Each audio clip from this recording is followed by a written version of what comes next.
ప్రజల మన ప్రభువైన యేసుక్రీస్తు నామమున ఛానల్ వీక్షించుతున్న ప్రతి ఒక్కరికి కూడా ప్రభునామములో శుభాభివందనములు తెలియజేసుకుంటూ ఉన్నాను.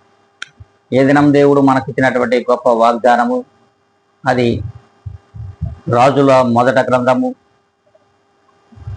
3వ అధ్యాయము 9వ లేఖనాన్ని మనము క్షుణ్ణంగా తెలుసుకుందాం.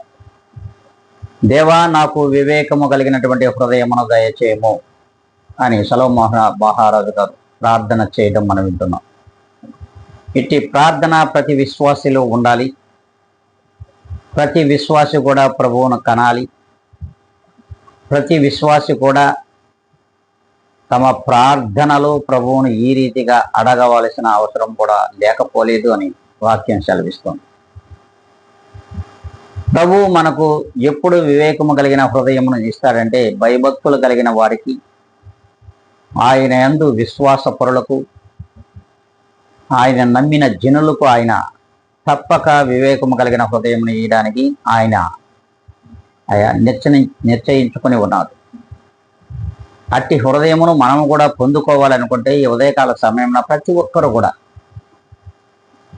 ఆయన యందు భయభక్తులు కలిగినటువంటి ప్రార్థనలో మనము కూడా ఏకీభవించాలి. మరి అట్టి ప్రార్థన మనం చేసుకుందామా?